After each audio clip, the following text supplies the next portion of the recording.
Well, another year comes and goes with a myriad of new games, exciting and meh. Just like last year's video, the games in this list aren't necessarily released in our Lord Savior's year of 2022. This list instead is comprised of games I have played for the first time this year, regardless of the release date, giving I have a massive backlog, and if I had only done it about 2022 games, it might have been a way shorter list. Another thing to point out, the games in the top worst list aren't necessarily bad games, unless stated so, and it is usually that they disappointed me in one way or another. Let's just start this one because it's starting to look like a very long video. Okay, off the bat, this is just an odd one to include, but for those who don't know, this game is made by one of my all-time favorite YouTubers, Jack.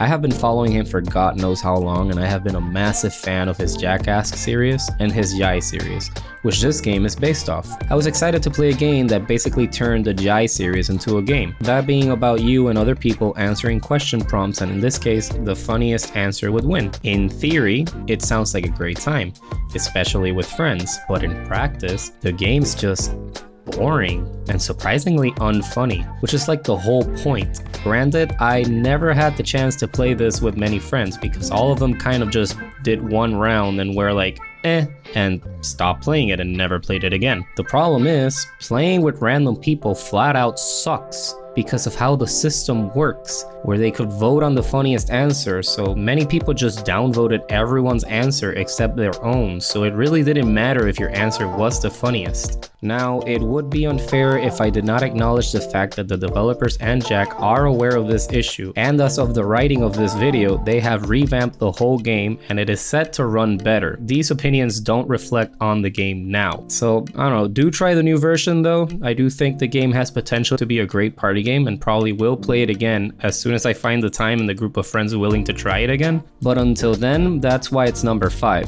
It wasn't a terrible experience, it was just a whatever one, and well, it's free, so who cares?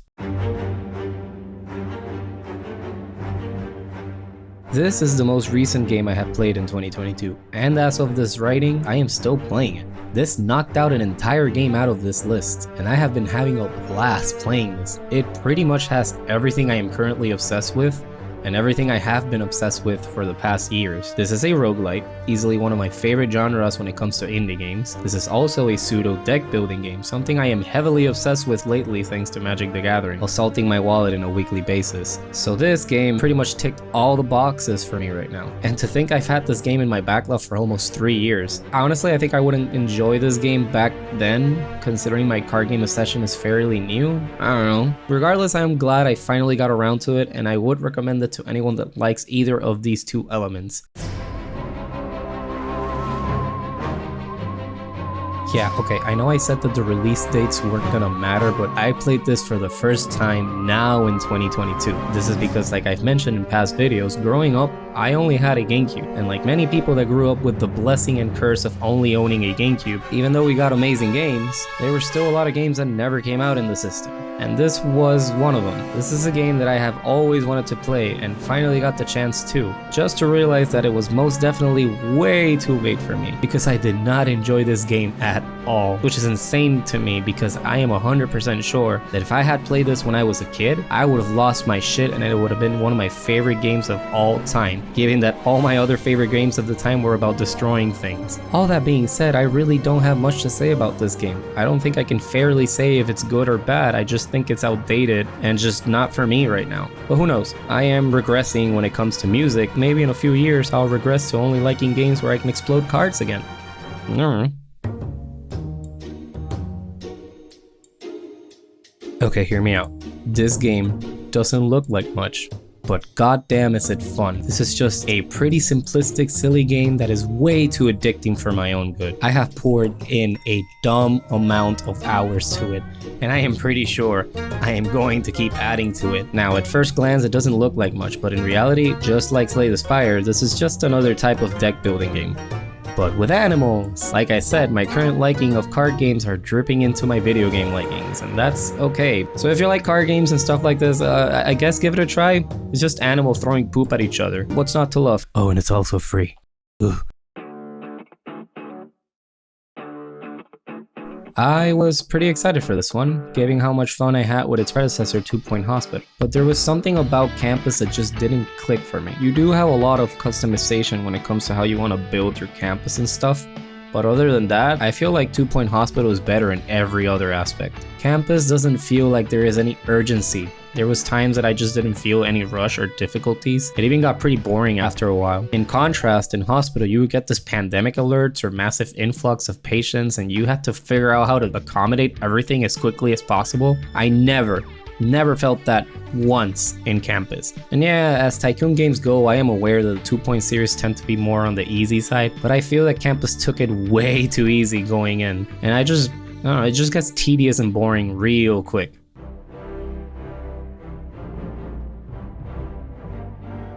I have a whole video talking about how much I like Multiverses and a bunch of gameplay videos of it as well, so it is safe to say that I did enjoy this game quite a bit. So if you want a more in-depth review on the game, and especially how much the Nick game failed as a platform fighter, definitely check that video out. Honestly, probably 80% of that video is me shitting on the Nick game, but if you only want the cliff notes, well, I can pretty much summarize that whole video with one Tarzan-esque sentence. Multiverse is good, Nick All-Star bad. Moving on.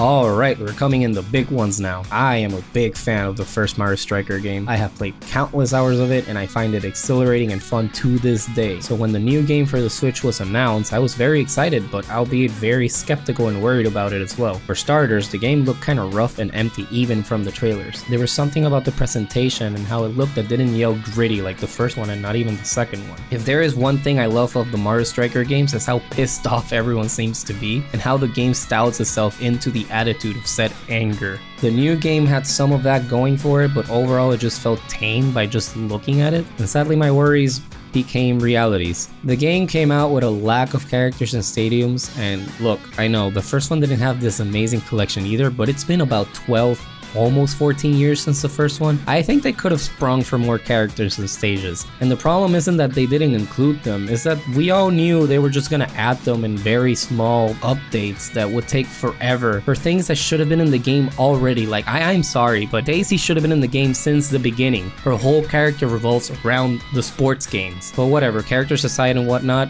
what matters at the end is the gameplay. Well, there's the other problem. This game just does not feel right. First one and second one felt like a constant rush, violence and chaos. You felt every punch, every kick, the ball flying through stage. It was constant chaos, constant rush. And in the new one, everything feels so soft and slow. It is odd. The damn Joy-Con drift doesn't fucking help, but that's another problem on its own. Overall, the reason why this game is number 2 and not number 1 is because I think I was kinda getting ready to get disappointed, and holy shit, it still surprised me. Just play the first one. You remember when Nintendo was actually good at making sports games? Yeah, me too.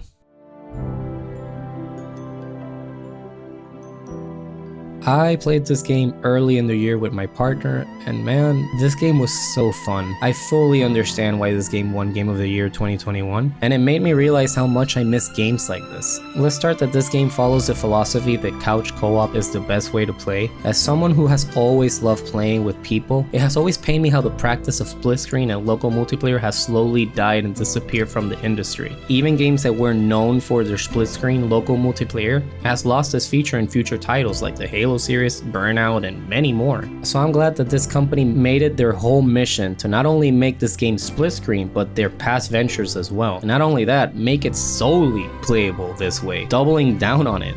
I salute you, fun, crazy guy that always makes the Game Awards a lot funnier. All that being said, It Takes Two is a charming 3D platform with amazing mechanics, different environments, and a vast amounts of creativity and ways to traverse this wonderful world. Every passing moment in this game is a new adventure, and it's just fun to play. Sure, the story is subpar at best, but who cares when the gameplay is this fun and enticing? Just an overall amazing game, and I think a lot more people should play it, especially with someone you enjoy being with. And with all that being said, let us jump to the last entries. I'm so fucking tired. Look, this game isn't bad at all.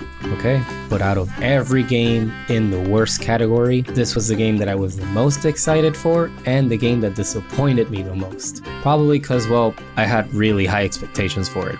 Maybe that was my fault. I have already done a full-on review of this game and why I feel this way, so if you want more details on that, be sure to check on that video. But for the purposes of this video, I would just state this. I wanted more, it gave me okay results, it wasn't bad, it was just underwhelming. Probably the inevitable sequel will be amazing, but until then, this game is a flat-out meh in my books. Okay, next.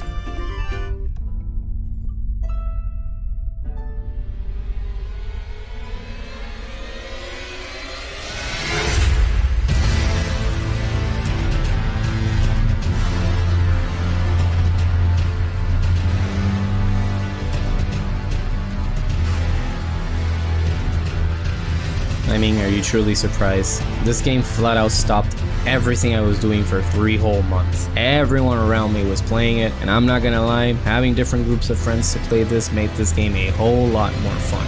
There was something special with the community that this game created for those first 3 months. Everyone was talking what they had found, where they went, helping people do bosses, and all that was just such a fun time and one of those unique times in video games where a lot of people are playing it, so you just make memories with a bunch of people. Not many games manage to create that feeling. It hasn't been a year, and I already missed those days where everyone was playing this game, sharing builds, strategies, and anything that you could think of. I flat out cannot think of any game that did any more impact this year than this one did.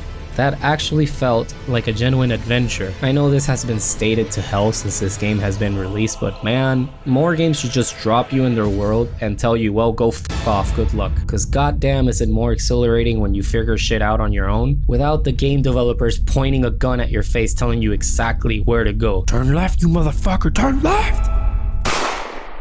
And with all that being said, the list and year is finally done. This year has been massively productive for me, except maybe the last 2 months where I was ravished by a stupid disease that wouldn't stop me for the entirety of November. But here I am trying to get back on track by releasing a big video before the year ends. If you are curious at all the games that almost made the list, here they are. And look at them. Okay, you good? With that being said, Happy New Year's and hope to see you around next year.